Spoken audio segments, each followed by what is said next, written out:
Mr. President, thank you very much. I'm a member of this committee and I've actually signed the document.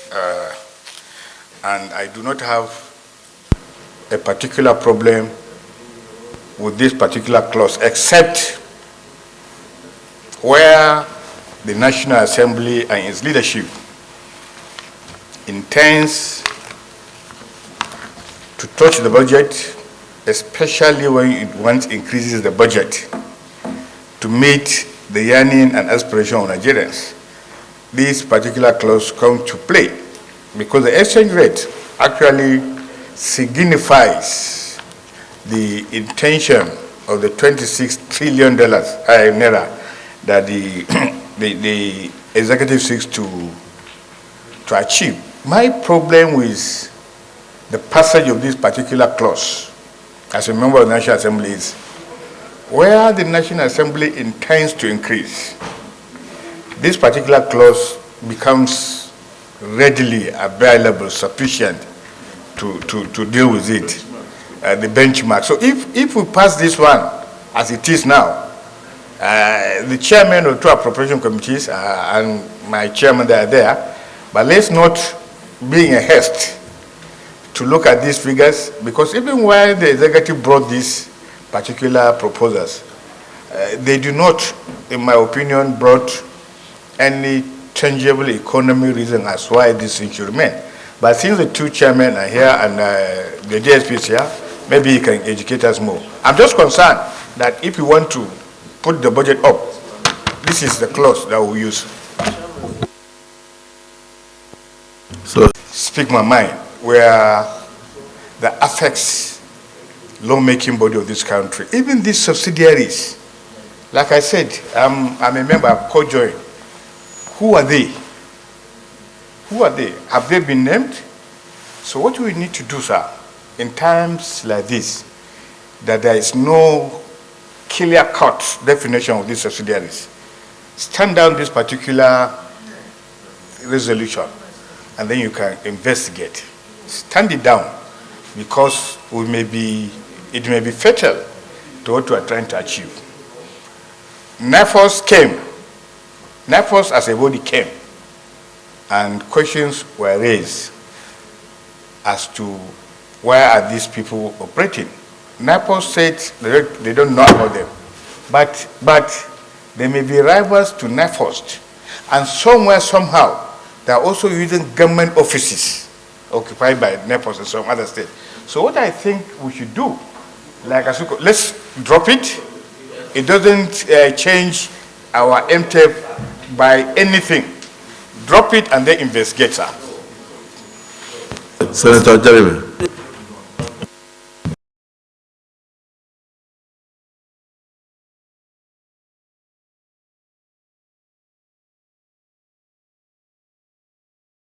Was global production and operational cost standard, full stop. Global production and operational cost standard. It's the standard. There is no standard. That is why, because of the standard, that's why we brought this matter here.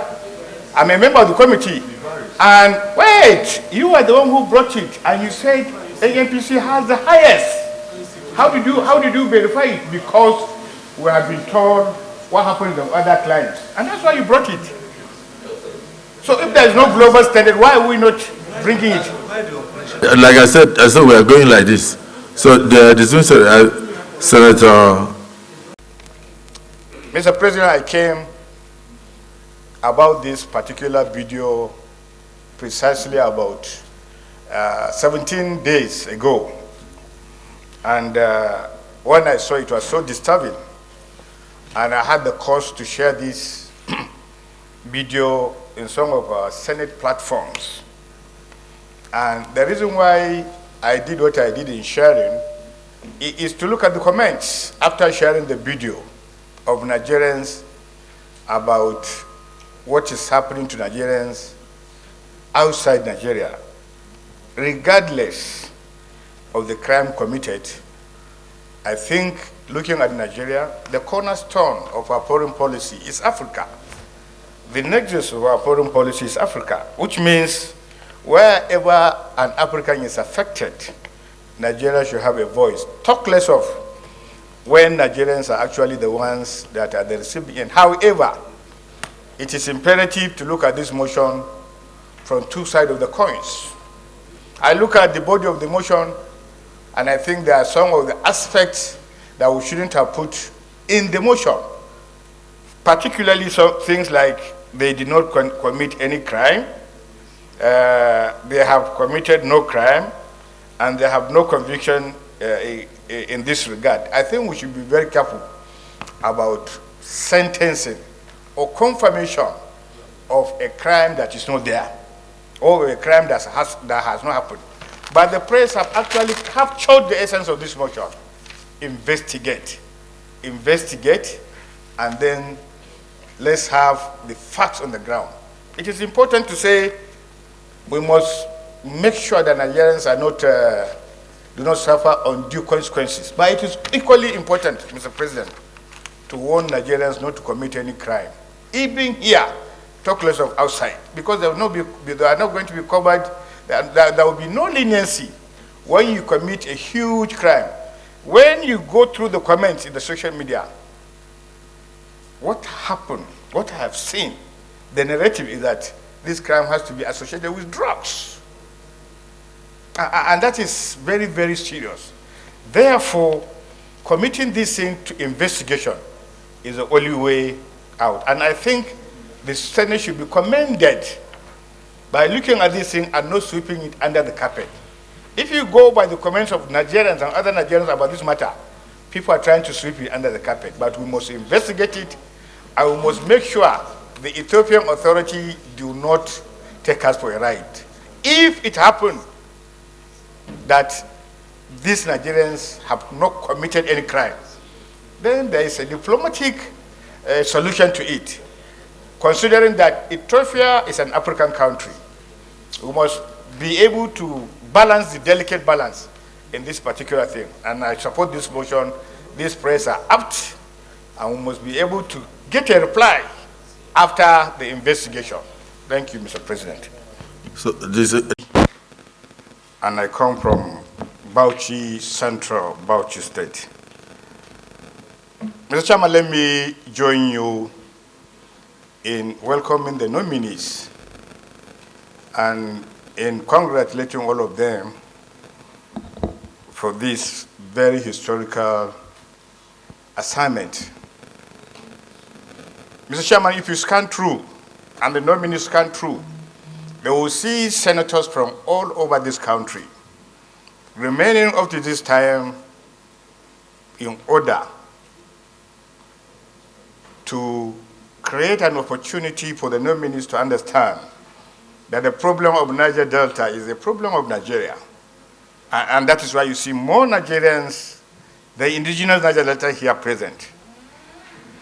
Mr. President, the Niger Delta is a creation of the National Assembly. And I can tell you over the last 2 decades, some of us have traversed the Niger Delta, and we see it as our second home. The Niger Delta is an intervention agency. But Mr. President, Mr. Chairman, I can tell you honestly speaking, the populace, the ordinary people from the Niger Delta have not been happy with the performances of these agencies put in place. I don't need to go into various negative stories about the Niger Delta as a commission. I'm happy that the MD is coming in again. And I want the MD to holistically look at us on our faces and tell us what is the problem of the Niger Delta from his own perspective, and what can the Senate do in furtherance to your assignment in making sure that the citizens of the Niger Delta receive these democratic dividends. It is important to understand, and don't be political in telling us what is your challenge. As you go forward, after your confirmation, we need to sit down I'm making sure, sir, sirs, that this cannot be a continuous intervention without visible positivity in the Niger Delta. So I want the MD to kindly tell us his challenges and what he thinks the Senate need to do and the National Assembly as a whole for the Niger Deltas. Thank you. 2 minutes you have given me. I really appreciate. Mr. President, I am very sure if you count the number of motions that we had since the beginning of 10th Senate about security, it's about 13 times, and this is the 14th time. Mr. President, we cannot continue to do things all the time, and we're not getting results. And while at the same way, and we're not getting results, we need to be proactive. Sir, the issue of security, while we are discussing it, it's not about the media. We cannot, sir, discuss internal security of this country in a plenary session. My position on this matter, you recall, and some people can recall, in 2003, we passed a motion in the House that the security chiefs of the nation come fortnightly to brief the Senate President and the Speaker. That has been abandoned. What we ought to do now, Mr. President, is to set a whole one day legislative day, and invite the National Security Advisor, the Chief of Army Staff, the Chief of Defense Staff, the Chief of Naval Staff, the Chief of Air Force, and the Inspector General of Police, and the DSS, and the NIA, and bring them here. Not in plenary, sir. In the letter, please, let me land. In the letter that the Senate President should send to these people is to be able to tell them, this nation is falling. What are you bringing? What are your challenges? And they come in, all of them, sir. We start from the National Security Advisor. He tells us his challenges. The Inspector General of Police tells us his challenges, but in a closed-door session. Mr. President, nowhere in this country, in the whole, that security issues are discussed in plenaries. Nowhere. Because as we are discussing it, these people are also looking at us. Whatever you say is being recorded, is being seen. Believe me, sir, we are not going to get a headway if we continue to keep on these motions. It's not going to take us anywhere. We have to discuss this in a closed-door session, not in plenaries. And that is my submission. Thank you. My phone is bad. Thank you, Mr. President. My name is Senator Abdul Ningi, and I represent Bauchi Central. First and foremost, let me commend the sponsor of this bill, our own Senator Emi, for thinking out of the box. It is so important that in the last 3 decades, we have been hobnobbing about the exit of the NYC scheme. After NYC, what next? I believe the idea of a trust fund is an idea that its time has come. It is an idea that brightens the future of our young men and girls. It is a vision that this country cares about the younger people. And it is a mandate to all young men across the country that this National Assembly, this Senate in particular, cares about their welfare, about their well-being, and about their tomorrow. For some of us, time has come to always remind ourselves that no position, no condition is permanent. We are senators today, we won't be senators all our lives. And therefore, as you are building your own household, as you are thinking about your own kids, you must also think about the totality of the kids in this country. I think this trust fund, if actually managed with a very good strategy, is a way of plugging the gaps in the areas of employment and creating hope to the hopelessness that is embedded in this country today. And I'm sure if you go through the bills, especially the summary of the bill, you understand that the sponsor of the bill intention is to make sure that we have created a future of which Nigerian youth will be rest assured that their tomorrow is guaranteed. And I believe this is some of the legislation that is required out of the Senate. These bills brightens my day, and it gives me a very rare hope that the Senate has come to making sure that every Nigerian, old and young, is in the heart of senators, is in the heart of this institution. And you look at some of the major vision of this bill, that it will bring about interaction with the youth, in creating opportunities for them in terms of businesses, in terms of opportunities to do other things apart from what they have been able to read in the university. Sir, quite a number of people are existing and surviving out of the box. It is not what you read in the university that is fundamental and cardinal. It's what you use your brain for after the passage of the university university community. So I believe this is a very good bill. I believe the sponsor should be commended. And I'm sure as we go further, the bill in the second reading is only important as to the principle of it. When a bill is read the second time, the most important thing is, does this bill ring a bell? Does it make any sense? And then the bill during the second reading, because once you take this bill and pass it to second reading, then it goes into committees.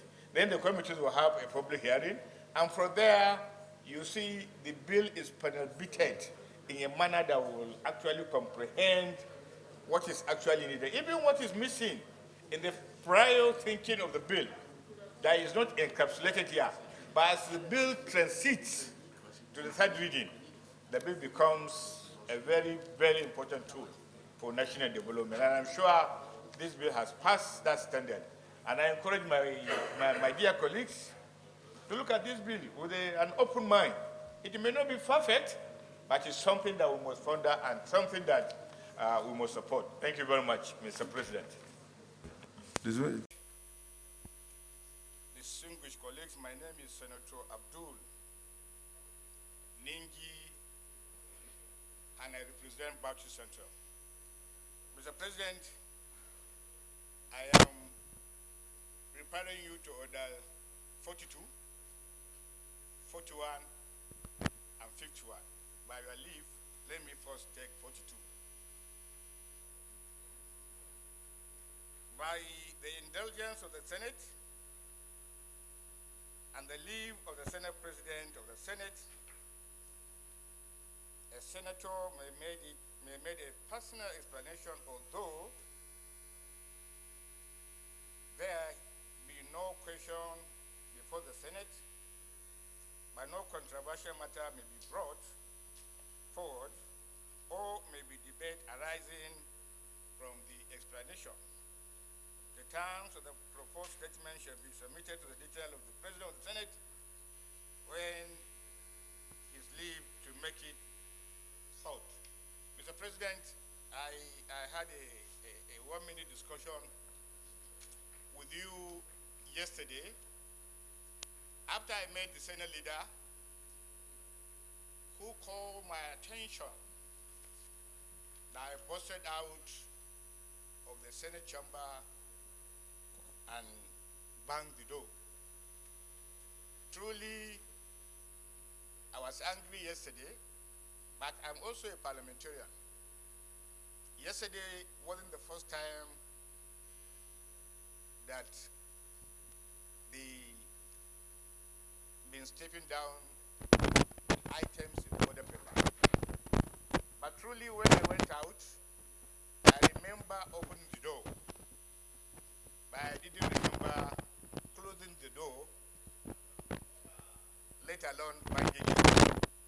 I had to leave when the matter was not carried because ab initio I had invited two commissioners nominee from Oshun and Ogun by 1 o'clock for the screening of the nomination of the president. So I was actually in a hurry because I was 3 hours late, and that would be corroborated by quite a number of senators who saw me leaving the Senate chamber direct to the screening room. I would like, Mr. President, if some people felt some kind of indiscretion from my part, I would like to apologize to the institution, to the seat of the Senate President, and to all my colleagues. It's not very, very unlike me to get annoyed and burst out of the chamber. Yes, I was a little bit touched, but it's a parliament. I have seen this even for over 17 years. So I would like my colleagues to take note, and I apologize if some of my behavior touch on their sensibilities. Mr. President, I apologize. The second order to be order. Let me, the debate. So I must say the point of order is well explained and noted, but as much as you are apologizing to your distinguished brothers and sisters, it is totally not in your character to be angry to a point of probably banging the door. So we did not notice that you banged the door, but we noticed when you walked out, but we didn't know you had an emergency. So your point of order is sustained. Yes.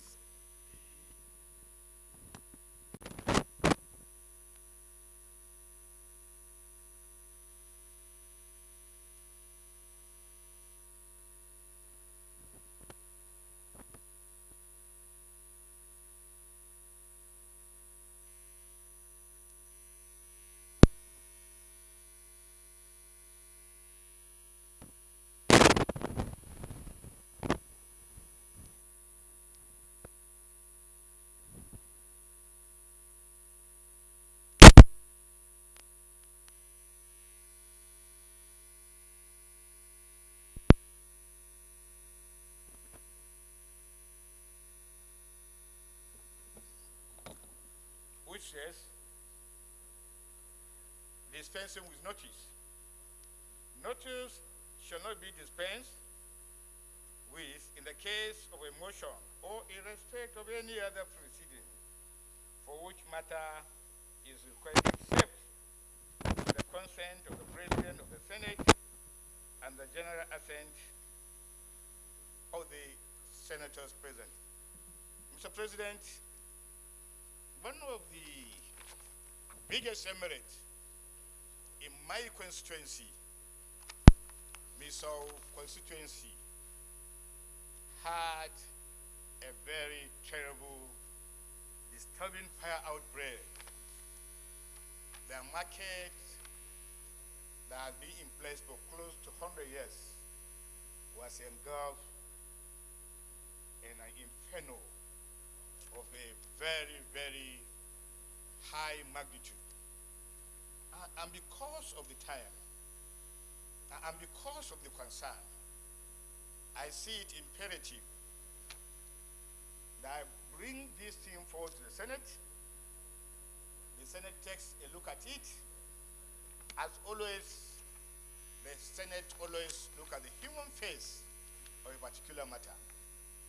And therefore, I'm bringing a motion of urgent public importance, which is straightforward, calling the attention of the various palliative agencies from NEMA to Northeast Development Commission to refugee to take a look at what happened in Misau on the 14th of February and try to alleviate the suffering of that community. That is my motion, Mr. President.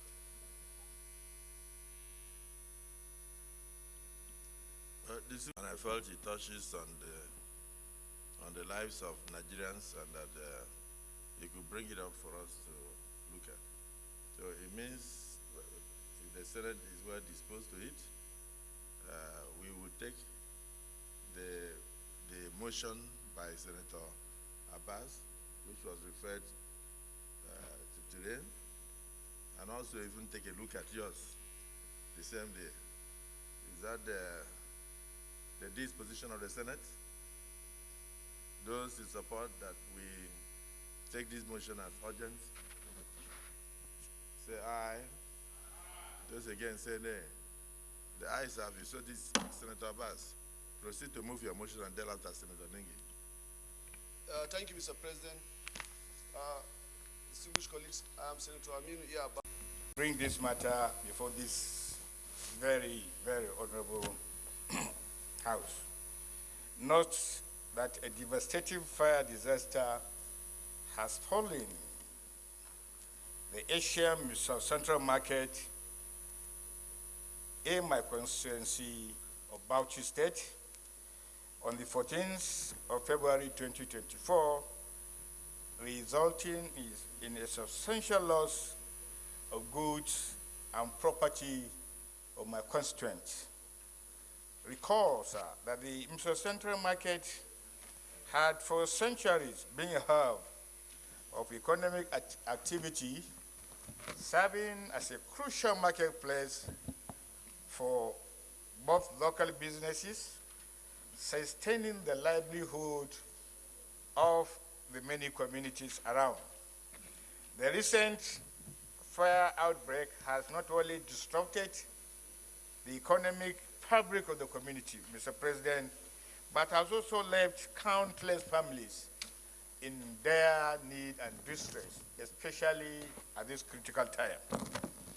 Mindful, therefore, in the light of this unfortunate event, I move that the Senate take a swift and decisive action to cause to provide immediate relief and support to the affected individuals and businesses in Mr. Emirate and its environs. Accordingly, therefore, the Senate resolved to commiserate with the victims of the unfortunate fire incidents. 2, direct the National Emergency Management Agency, PEMA, to, as a matter of urgency, send relief materials to the victim of the fire incident in Mr. Market. Direct the National Refugee Commission to further assist in this endeavor, as Misau is a refugee resettlement center arising from the Boko Haram activities in the neighboring states of Borno and Yobe states, for immediate relief to the affected families and businesses, ensuring that they have access to essential needs as food, shelter, and medical assistance. 4, call on the Northeast Development Commission, which also superintends the northeastern part of this country, to further offer their support in this regard. Urge the state and local government to ensure a thorough investigation in the course of this fire, ensuring accountability for any negligence or wrongdoing. This will serve to prevent further disasters and provide justice to those affected. Number 6, further urge the state and local government to allocate funds for the reconstruction, rehabilitation of the central market, facilitating the civil recovery of local businesses, and of course, restoring the economic vitality of the aforementioned community.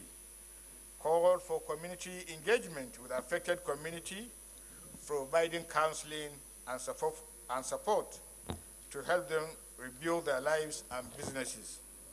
Call on distinguished senators tonight in solidarity with the people of Mr. Emirate during this challenging time, demonstrating our commitment to the well-being and prosperity of our constituents. Mr. President, I so move. Distinguished Senator. The President and Commander-in-Chief of the Nigerian Armed Forces, Senator Bola Ahmed Tinubu, for the presentation of these very unique individuals. I've been a little bit distracted by my right hand here. Some people are debating, and I want yeah. These are individuals. Nasarawa gang.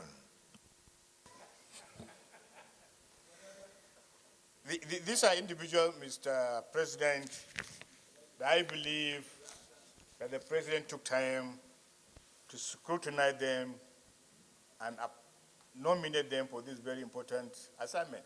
But having said that, it is important for this body to understand Nigeria occupies the 5th largest Muslim community in the world, the very first in Africa. So that underscores the importance of a board like this. Mr. President, over time, the National Hajj Commission in the last 2 decades, I'm not being able to deliver the deliverables for Nigerians during the Hajj exercise. And I'm very positive that going forward, we'll have a change of heart, because these are people, particularly number one, who has been a friend, a colleague, Jalal Ahmed Arabi, and has been a thoroughbred bureaucrat. I saw also is Elogoshi and Abdul. I think they need to understand where the president is coming from. They need to tune their energy, their mindset, as the only reason why they are appointed in making sure that Hajj is a cardinal, fundamental principle in the Islamic doctrine. And therefore, when Nigerians go to Hajj, they should be able to provide the basic services for them, making sure that Nigerians are not arrested anyhow, Nigerians are not intimidated anyhow, Nigerians are not discriminated anyhow. Sir, over the years, we have seen some of this interplay during Hajj. And you see Nigerians in a dire need for some services. But you look around left and center, there is nobody to cater for them. So I believe these are right people at the right time, and I pray that they will not disappoint the president who actually saw them out. They are not the only competent Nigerians, but the president, in his own wisdom, decided to give them a chance. They should not disappoint him, disappoint Nigerians, and also the Senate. And I'm sure the Senate will look forward to making sure that they remain steadfast in their responsibility as board members. Thank you, Mr. President. Thank you. Distinguished Senator Kawu.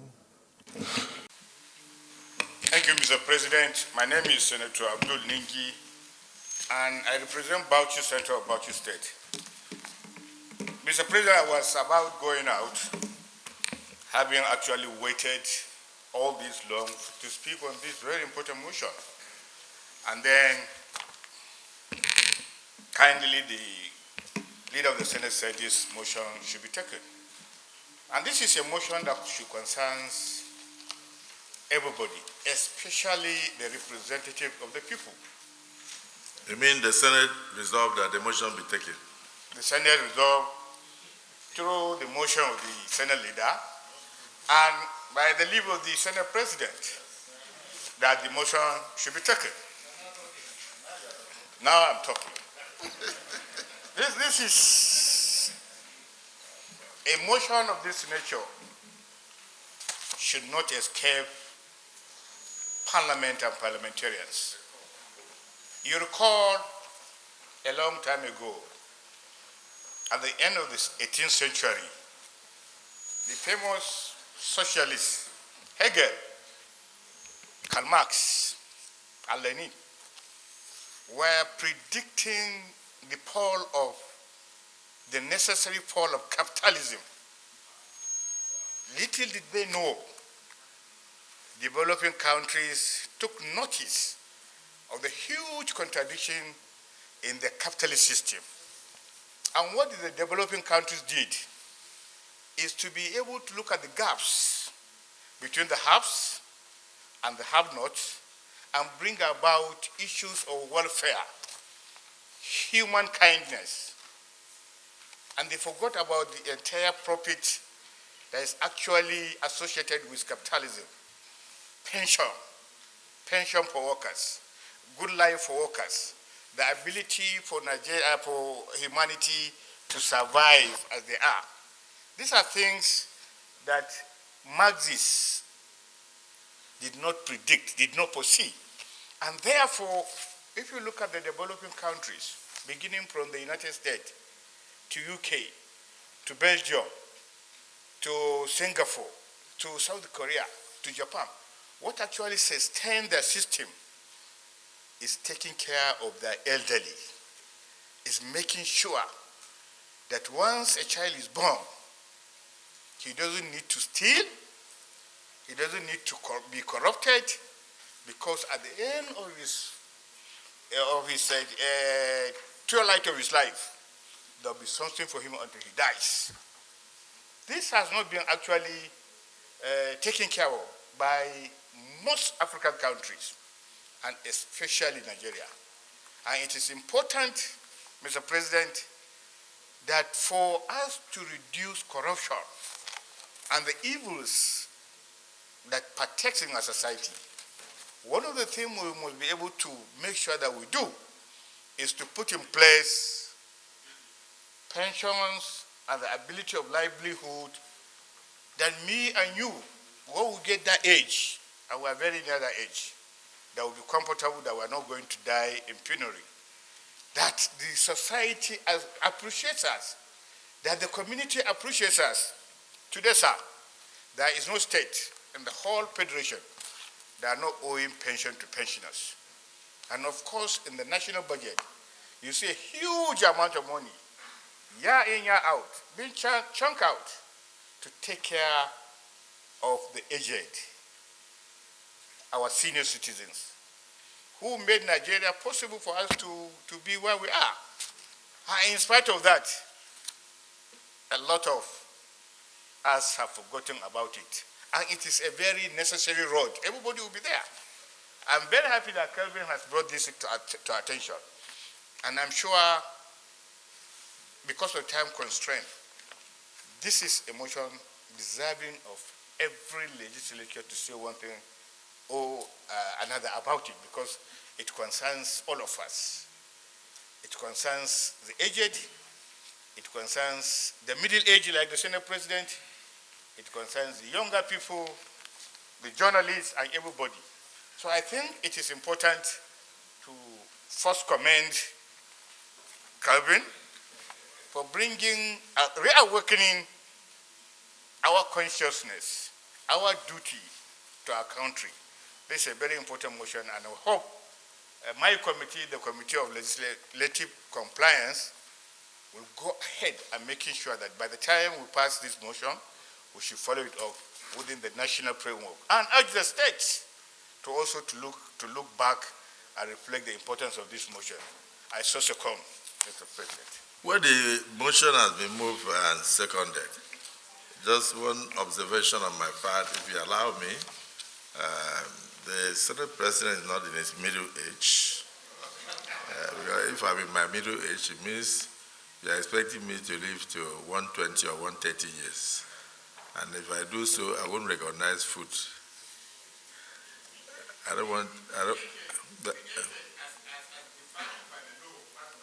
Yeah.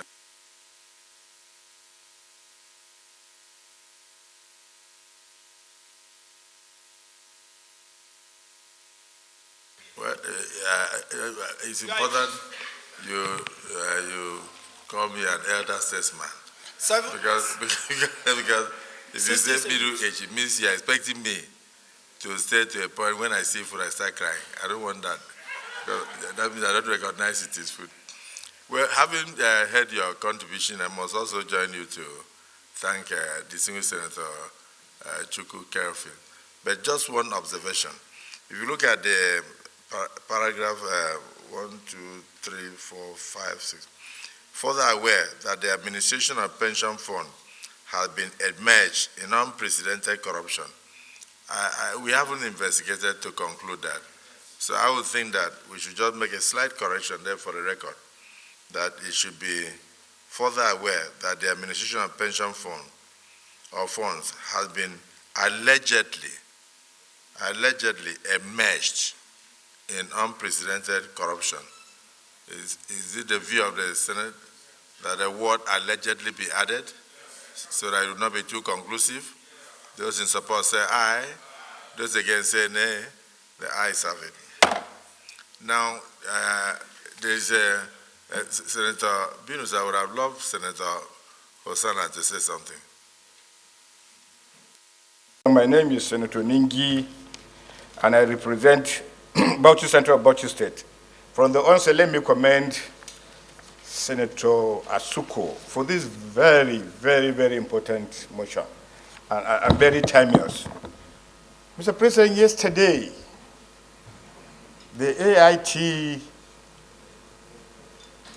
reviewed the entire episode, the graphic, vivid episode of what happened. It was very chilling, and I could not imagine a human being could do to a fellow human being what Abuja General Hospital did to that young lady. A taxi driver, sir, picked this lady voluntarily because she was breathing. He put her at the back of the vehicle, brought her, and went and knocked at the door of the Abuja General Hospital. And two nurses came out. And she said, and the man told them, please, save the life of this young woman, that she was fatally shot and wounded. They said, wounded how? That she was shot. By who? He said, I didn't know. I saw her on the ground and I picked her. Against all risks, I wanted to save this young lady, and I brought her to this hospital because it's the closest to where I picked her. There and then, they not only say he should leave, they closed the gate.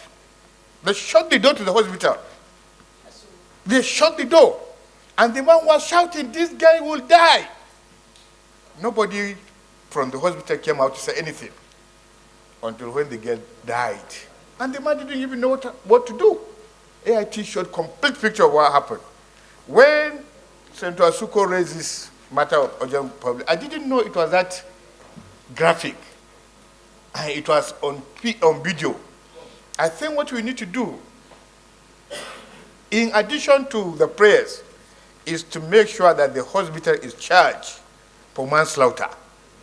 Those people actually killed that girl. Not the armed robber that shot her. The armed robber that shot her actually wounded her. But those people killed her. It was unbelievable. And I'm very sure this is very rampant. In spite of this law in place, ignorance of the law is not a solution.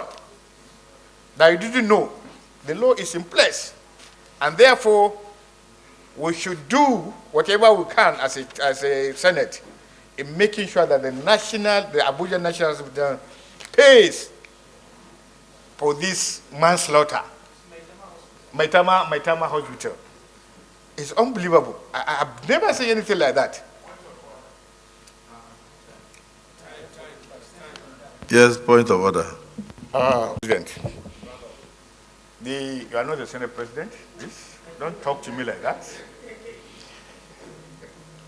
The Maitama Hospital should not only be prosecuted, but they should pay for all the liabilities of that woman. And this chamber must be able to direct the Inspector General of Police to do a nationwide broadcast that this law is in place, so that everybody should know. Nobody should kill people because there is no police report attached to a hit victim. And a lot of people now, before now, sir, you see a victim on the road, you won't pick him. Because as you picked him, the police will ask you, maybe you are the one, or how does that happen? But if the law is in place and people are not aware of it, it is of course the duty of the police in telling Nigerians that this law is in place, and whoever, no matter his position, going against this law should be prosecuted. I moved this in, but it's really telling. I couldn't sleep yesterday when I saw this thing. Senator Suko, thank you for bringing to the knowledge of Nigerians what happened some days ago. Thank you very much. Senator Nader.